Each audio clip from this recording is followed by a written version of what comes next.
What's up, y'all? It has been a hot minute. This summer has been crazy busy, but I just got back from doing the 4 pass loop and I didn't get an opportunity to do a packing video or to really go over any of the plans for that trip for y'all.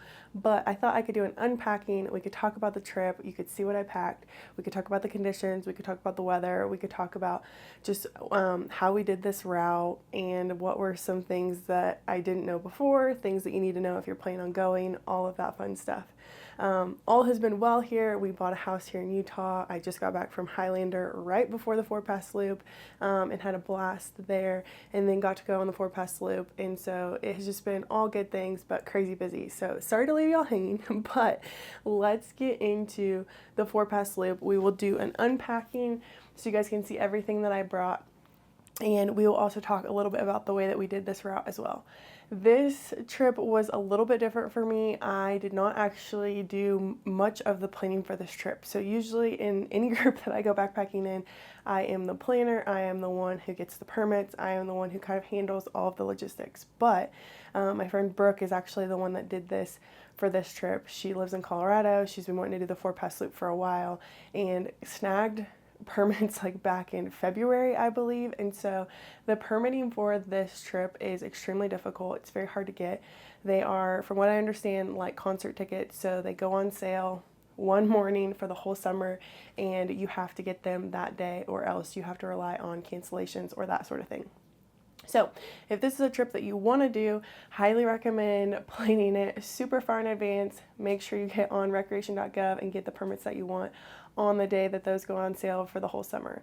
And so I'm super thankful that she was able to get these permits and that she invited me along, because I definitely did not have to be a part of this trip. This was kind of her thing. But that is kind of the permitting piece from what I understand. Another thing that you really need to do in preparation for this trip is book parking permits as well. And so at the trailhead, you can only park there if you have reserved a permit in advance, or you have to take the shuttle into this wilderness area. And so having our cars there was just a super great thing, and I'm sure the shuttle is great as well, but I'm not a big fan of shuttles and relying on shuttles.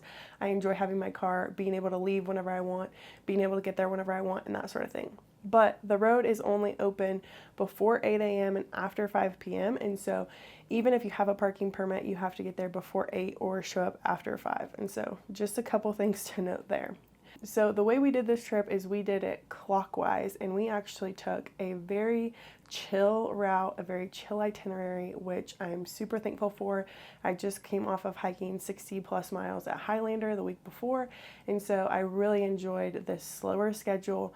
But honestly, I feel like this was a great schedule for this area. There was so much beauty, so much wilderness, so many wildflowers, just so much to take in that I'm kind of glad we didn't have to push miles every day and kind of rush through it, because it is so beautiful. It is kind of a once in a lifetime permit opportunity. And so to be able to actually experience it, be able to be there, be in it, and not be rushing was amazing. So we did this trip. We showed up in Aspen on June 26th. We stayed the night at Silver Bell Campground right at the gate of the Maroon Bells Wilderness area. And then we got on trail the 27th. We spent 3 nights on trail, so 4 days, 3 nights. And then we got off and stayed at Silver Bell again that night after we got off trail, and then headed home the next morning. And so we did 4 days, 3 nights, which I think was just a really awesome way to do this trail. So the day that we got there, we showed up. We only hiked about 5.6 miles, but it was about 2,000 feet of elevation gain. There are 4 passes on this loop, and we did not go over any of the 4 on that first day. That was kind of our acclimation day, getting used to being there. And honestly, this trail starts at like 9,500 feet, and so you're already in really high elevation. So got to get a good sleep before having to go over our first pass on day 2. Okay, so on day 2, we did 8 miles. We did about 2,200 feet of elevation gain and went over 2 passes. So West Maroon Pass and Frigid Air Pass. Both of these were decent passes. I wouldn't call them extremely challenging, but you're definitely up there. I think they're at about 12,500 1,000 feet, 12,500. And so definitely huffing and puffing, and definitely I haven't been doing anything this summer that has been super high elevation. So the elevation was definitely a challenge. I wouldn't say I was sick or that I had any symptoms of that sort, but I could definitely feel the elevation. Day 3, we hiked what I'm going to call the hardest pass going clockwise, which is Trail Rider. We went about 7.1 miles that day, climbed about 2,200 feet of elevation gain, but I just feel like that pass was straight up relentless. It was challenging, but it was a good one. We ended the day at Snowmass Lake, got to hop in the lake. Absolutely beautiful, stunning way to end the day. That was probably one of my favorite days on trail, even though it was the most challenging day on trail. But all good things. And then the last day, we climbed about 2,000 feet over Buckskin Pass. It ended up being about a 9.4 mile day. So we were originally supposed to stay another night on the Four Pass Loop Trail, but we decided that day that we wanted to just go ahead and finish. We decided that there were burgers and beer in town waiting for us, and we just thought that that would be a really awesome way to end the trip. We were going to camp like 3 miles from the trailhead, and so it was just like, why not get it done? Why not just finish now and go get some good food and, just hang out and be done and not have to hike the next day. And so we were originally supposed to do 4 nights, 5 days on this trail, but ended up finishing a day early.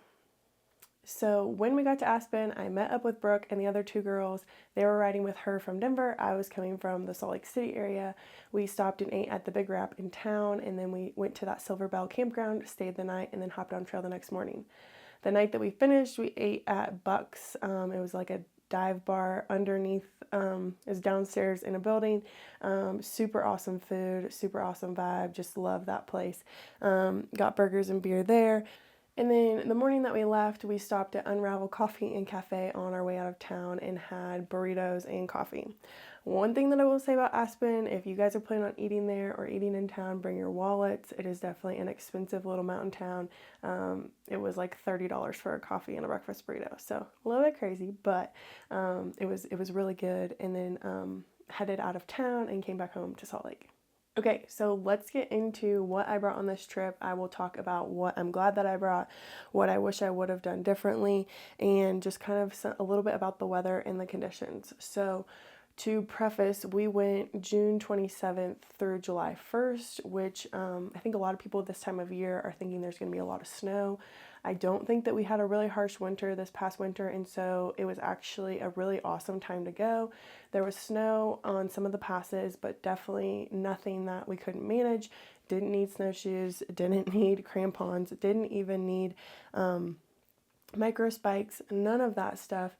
There was one tiny little sketchy part right above Snowmass Lake as you're coming into the lake clockwise, where it was kind of a boulder field that's covered in ice, and so I ended up post-holing about to here and had to take off my pack on kind of the steep slope where it was just like snow into the lake, so that was a little sketchy, but for the most part it was a great time of year to be going, and we got to glissade a little bit. The temperatures were awesome. It was warm during the day. It was not cold at night. It was much warmer than we anticipated.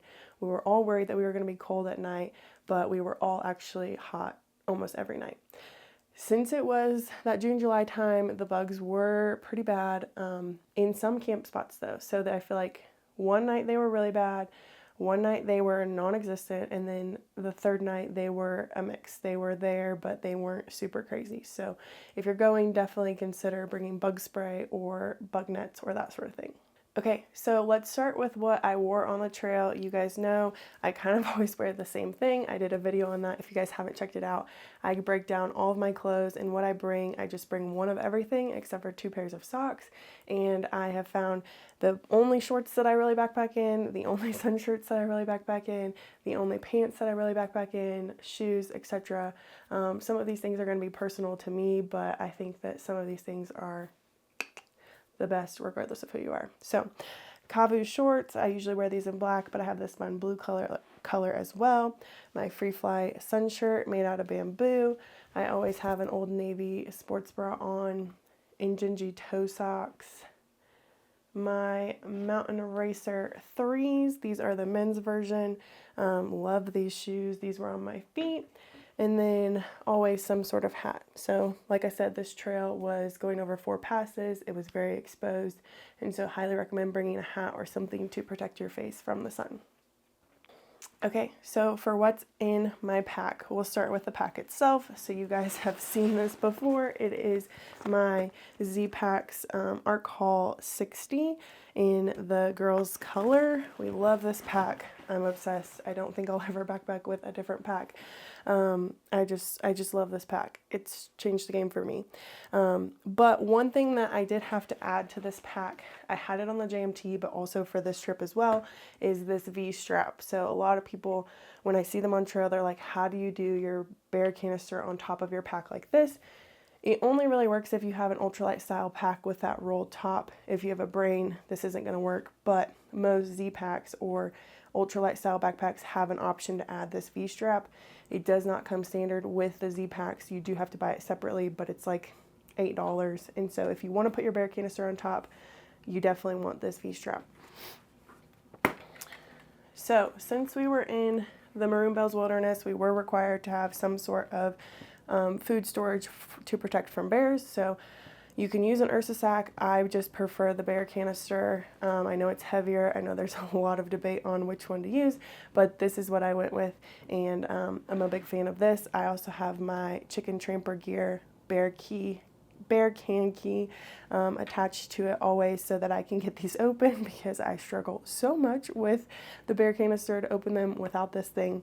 So my pack starting this trip was about 40 pounds. We'll get into a little bit of why that is. I had to bring a larger tent than normal, and I brought just a couple luxury items and that sort of thing. But 40 pounds is really pretty standard for me. It's what I started the JMT with. It's what I feel like my pack is normally between 30 and 40 pounds. I have ultralight stuff, but I enjoy bringing things like my camera and my tripod and just some things that having that ultralight stuff allows me to bring that I wouldn't be able to bring, or that I would have to suffer through more weight for if I didn't have ultralight stuff. So one thing I do know that I overpacked on was food.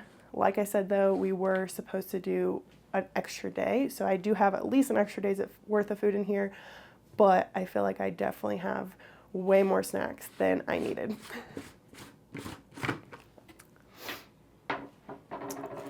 So I have an extra dinner. Like I said, we were supposed to be out there another day, so this was supposed to be my dinner on that last night. I have all of my trash here.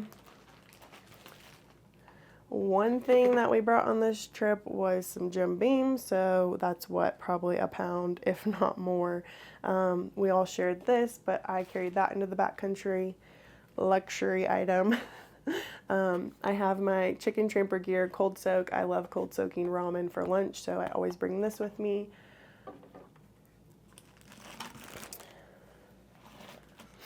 I have an extra fuel canister. We all brought fuel, but we definitely did not need to do that, so this hasn't even been touched.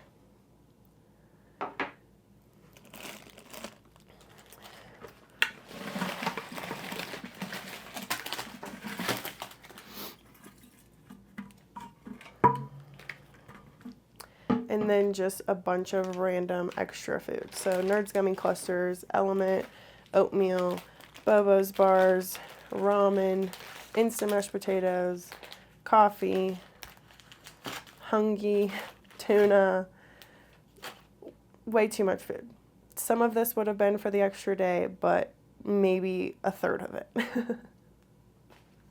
So note to self, I'm not as hungry as I think I will be on trail, especially at high elevation. Okay, we might as well just go with what's on the outside of my pack. So I always have my Garmin and my Glacier Gear trail rag hooked right to my backpack here. Always like to text my husband when we get to camp every day, just let him know that we're safe and that we're alive and that we're doing good. And then my Glacier Gear trail rag, I use this for literally everything: to dry my pot, to wipe my sweat, to clean my glasses, to clean my camera, to wipe my snot sometimes, all the things. Love this, love having it handy right here to use for just about anything. All right, in my shoulder strap here, I have some sunscreen, 2 types of sunscreen, face and liquid, some chapstick, a Ziploc bag for my camera. So I keep my camera right here when I backpack, and so if it starts raining or sprinkling, I just put this Ziploc bag over my camera there. And then I always carry, and it's funny how many times people have asked me if I've had one of these, is a lid to a smart water bottle. And so I always keep an extra lid to a smart water bottle in my backpack because somehow people always seem to lose theirs. All right, and then I have this little, it stays connected to my backpack, but it is a sunglass holder. I put my ombres in here at night when I'm not using them. I have I have no idea how to say the name of the brand, but Pygatech, I don't know, PGY Tech beetle for my camera. It sits right here. In my hip belt pockets, I brought my Nightcore headlamp. I honestly hardly ever use a headlamp, but I always bring it. Not really sure why. I have my phone as a flashlight, but they're helpful when they're helpful, but I feel like 9 times out of 10, I do not use my headlamp. Raise your hand if you're with me. Someone comment and tell me I'm not alone and that they never use their headlamp either. Then also in my hip belt pocket, I had my bug net. Like I said, I was expecting bugs. It's June and July in the mountains. Bugs are just treacherous usually this time of year, and so was super thankful to have this. The bugs, like I said, at certain camps were good, and at other ones they were terrible, and so we all brought these and really enjoyed having them. They were also a very funny part of the trip, just all walking around with these on our heads, because, I mean, come on. Tell me this just isn't funny. Okay, in my other hip belt pocket, I usually keep snacks, so right now it just has trash in it. Shocker, shocker. And then I also keep this little phone clip. It goes on top of my camera, which I'm filming through my camera right now, so I can't show you, but it attaches to the top of my camera, so I can do my camera and my phone at the same time. Okay, and then for water on the trail, I have 2 different setups here. I have my hard side hydration Nalgene, and then this is my first trip trying out, no, my second trip, because I took this to Highlander as well. But I just got these, and I've been testing them out. They're the Migo, Miranda Goes Outside, and Mazama collaboration water bottle. They are the same size as a smart water bottle, but they're reusable material. They're a little bit squishy. We love that. They open here, so they're easy to clean. I've heard a lot of people having issues with this seam here and that it leaks water. I've seen them put out some information on how to stop that, but haven't tested these enough to really give you guys a lot of feedback yet, but I just really haven't been filling mine up past this point. And I've been using this one on trail for my electrolytes, and then I've been using this one for just plain water. So I love that I can choose at the beginning of the day, do I want electrolytes, do I want plain water? And I can just quick disconnect these and switch which one my hose is to. So you guys have seen me make a whole video about this hard side hydration setup. I love it. I'm obsessed. It's a game changer. You need one. I also have a code, Kenzie10. Use it, 10% off. Love it.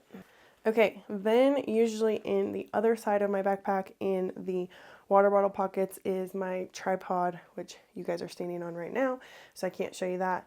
I then have my Kula cloth and hand sanitizer that always lives on my backpack here.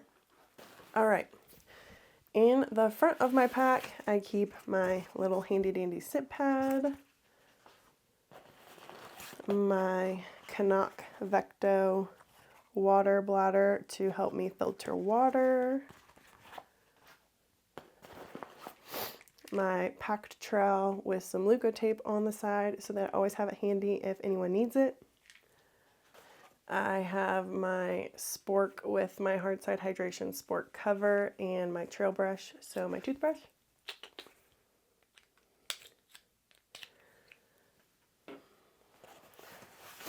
I have this little handy dandy homemade first aid kit / safety / patch kit. It's kind of got all the things. I never really need into this thing, but if I did, it would have all the little things that I need to fix my gear, to hopefully fix myself as long as I'm not too injured, and just keep me safe and injury free. Or warm, because it does have a safety blanket and fire starters.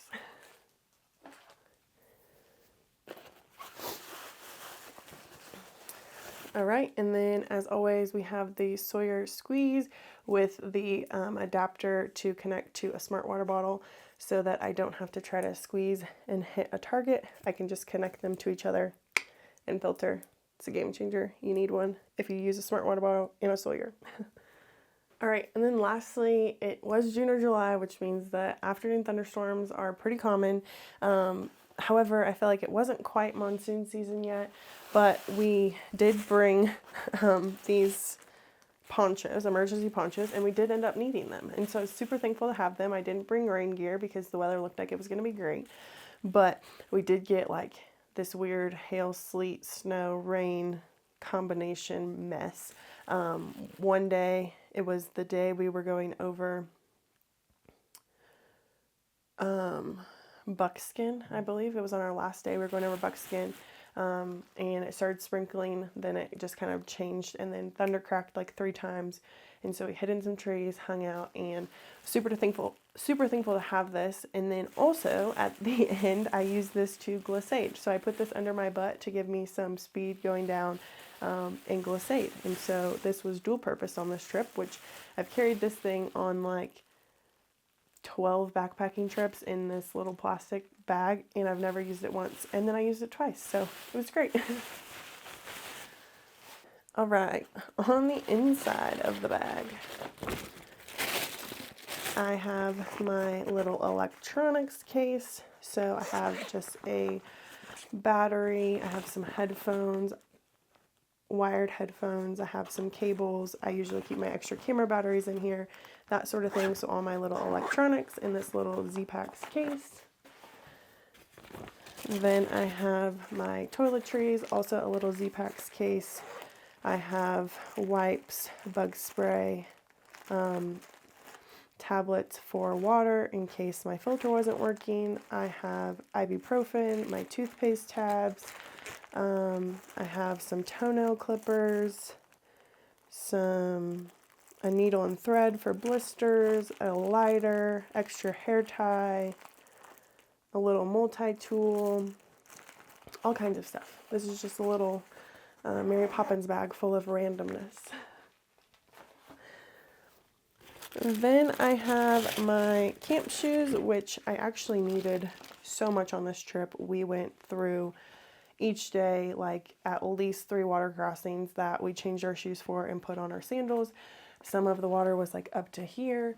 The rivers were running really well. There was water everywhere on this trail. I feel like every mile there was like a little creek, little runoff, something. But there were quite a few big creeks or rivers, whatever you want to call them, that we switched our shoes and used our camp shoes to walk through. So really thankful to have these. Would highly recommend packing a pair of sandals if you don't normally for this trip specifically, especially if you're wearing boots or you just really don't want to get your feet wet like me. Even though I wear trail runners, I just don't prefer walking through water like that. So always switch into my camp shoes. And then we have my sleeping pad. I have the Big Agnes Divide insulated version. This is what I bring on all my trips. All right, and then this is where the bulk of the weight came from. So if you guys haven't been around on this channel for a while, every once in a while when I go backpacking in a group of like 3 or 4 girls, I bring out this crazy large tent. So normally I have the Z-Packs Duplex Light. It's like a pound. But when I go on trips and we all want to sleep in the same tent, I bring this big old Coleman tent. And so this is a 4-pound tent, or this is a 4-person tent by Coleman. It's like 9 pounds in totality. This is just the body of the tent, which I think is about 4.5 pounds. It's big, it's red, we call it Clifford. It's a whole thing. We joke about it. I usually give one girl the poles and I give one girl the rain flies, and that's how we divide it up. But this is my tent in a stuffed sack. All right, and then I brought a puffy. It was actually not cold enough to really need this. I didn't sleep with it. I didn't wear it because I was cold. I honestly wore this mostly because of the bugs. So I didn't think that the bugs could bite through this as easily as they could my Squawk Alpha. And so I'm really thankful that I brought this, even though it wasn't quite cold enough to really need this.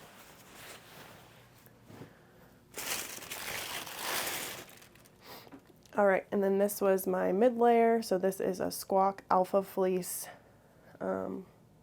just a basic mid layer there. And then I have my Pinedale pants, the only pants I backpack or hike in these days. Love these guys. They are the best. If you don't have them, you need them, check them out. I also have a discount code. I'll put it down in the description. All right, and then if you see this big plastic bag hanging out of my bag, this is a Nylafume pack liner. So I don't use like a rain cover like an Osprey or a Gregory backpack. I line my backpack with this liner, and then that is what waterproofs my bag. My bag is also technically waterproof, but just an extra layer of protection.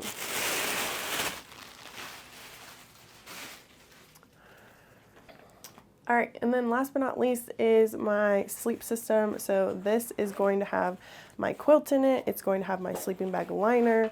It usually has a beanie, an extra pair of socks, and then usually I'll throw like my pillow in the foot box and all that fun stuff. So